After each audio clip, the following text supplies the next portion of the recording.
Hello and welcome guys to another video, and today we have a track guide for ZOLDER. Going to be driving the Audi.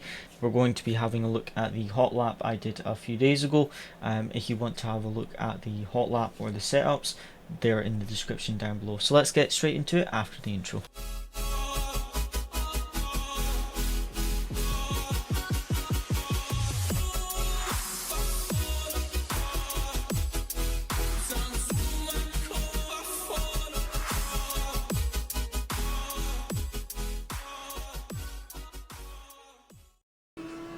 So let's jump straight into it. So we're going to be having a look at the first corner first.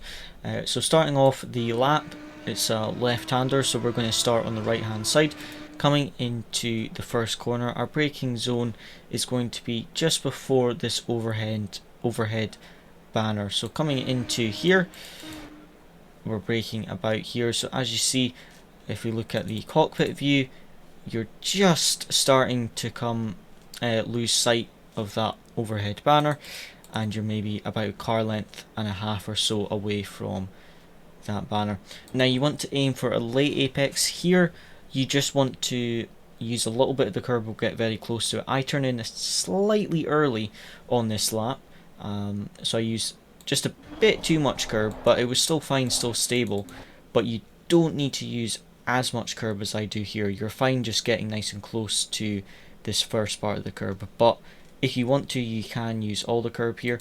I just found that I was maybe a little bit slower on the exit because you couldn't get the power down as early. Then on the exit here, you can use all this curbing here.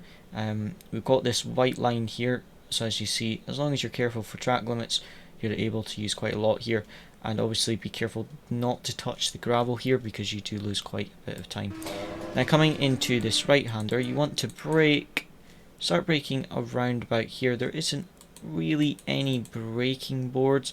You could maybe use the pit lane exit as some sort of reference here, or this building on the left. You can use that as a reference as well. We're kind of braking in line with that, so you can use this building as a reference here, as that's the only one we've really got.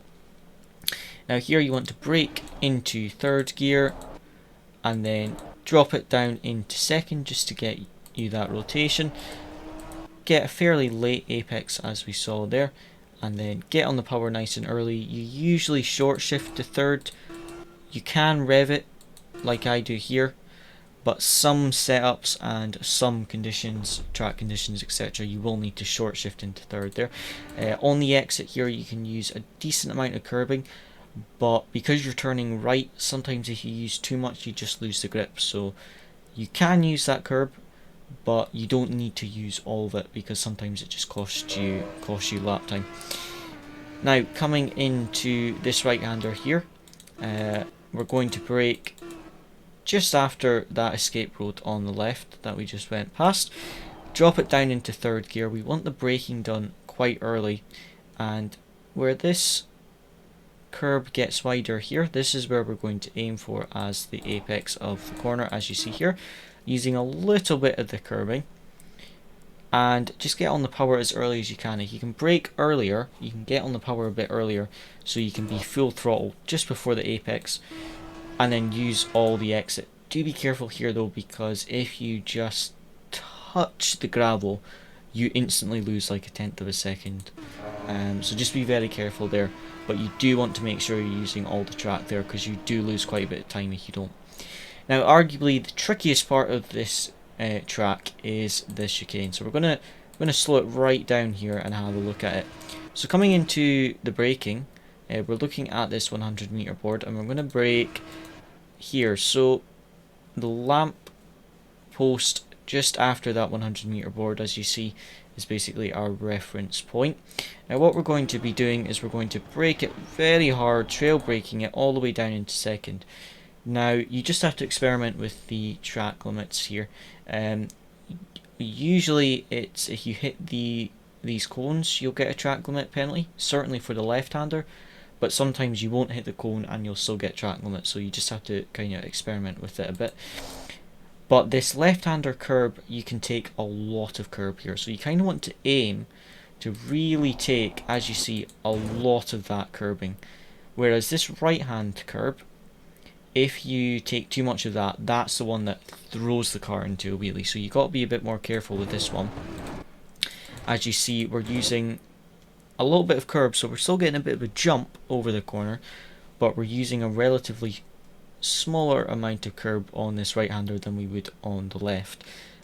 But these sausage curbs here, if you take too much of them, they literally just throw your car straight up in the air. Try and keep the steering as straight as you can as well, coming over that right hander, because you want to land on a straight line here so you can get on the power. If you land with your wheel turned, you're just going to spin. And I messed up that chicane so many times trying to get this hot lap. Right, coming into this chicane, there isn't really a braking board, but I just brake where the track starts to go black, as you can see here.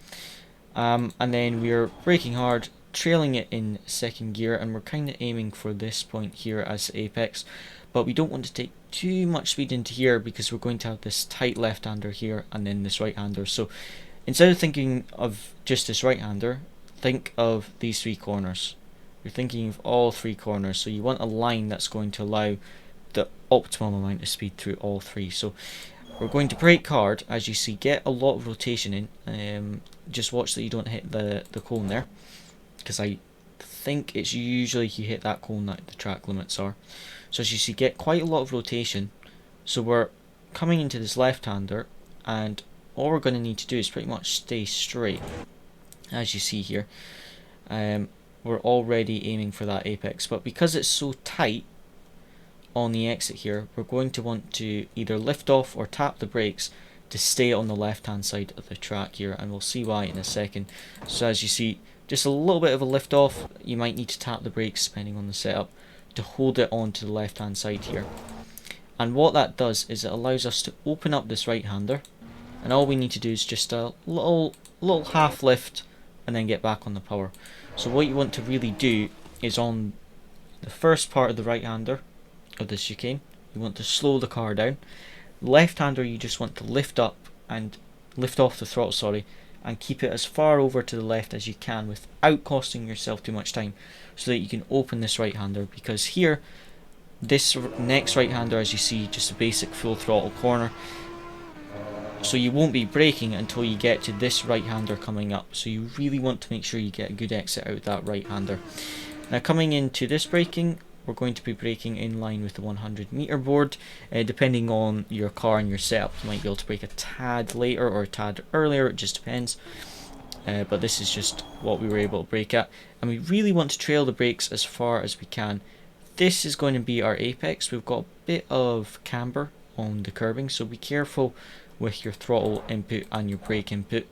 You don't want to use too much curbing, because then when you get on the throttle, it tends to lose the grip because it's on that bit of camber. So as you see, not using too much curb, trailing the brakes to just before the apex, and then trying to get on the power. Just be a bit careful, because like I say, with a bit of camber you can lose the grip quite easily. So as soon as we've got the grip, then straight full throttle, shifting up. Here, just go straight on that chicane, pretty much try and put as minimum steering input as you can. Now coming into the final chicane, we're going to brake between that 100 meter board and this overhead banner. So if you can get another view, this is, I think, basically around about halfway between the 100 meter board and this overhead banner, but we're aiming to brake about 1.5 to 2 car lengths before this overhead banner. And just like the last chicane, we really want to slow it down on the first part, and what we're going to do is we're going to keep it tight. We can use these sausage curbs, so you want to use quite a lot of the sausage curbs, dropping it down into second gear. And as you see, open up the right hander as much as you can, so you can go full throttle just after the exit there. Keep it full throttle. The only thing is like I say, you get all the slowing down done on this first part, so you can go full throttle from here. Just these sausage curbs, you've got to be careful. See how I just use a tiny bit of the last one, I think. If you use too much of them, the car will take it but it tends to unsettle the rear of the car, so you can't get the power down. So it's better just to avoid those sausage curbs, even though it lets you take them. Just try and avoid them, or just use the tiniest bit of them, because you want to be able to stay full throttle on the exit. Use this exit curbing here as well. You can use this slightly darker coloured here. Just be careful that you don't end up on the gravel too much, or on the grass, because that will slow you down if you use too much. So there we go, that is a lap of Zolder. We'll have a look at the hot lap now, and if you guys have any other questions or would like to know anything for setting the car up and things like that, just let me know in the comments down below, and I'm more than happy to help. And if you guys also have any suggestions for the next track guide, just let me know in the comments down below.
Paradise.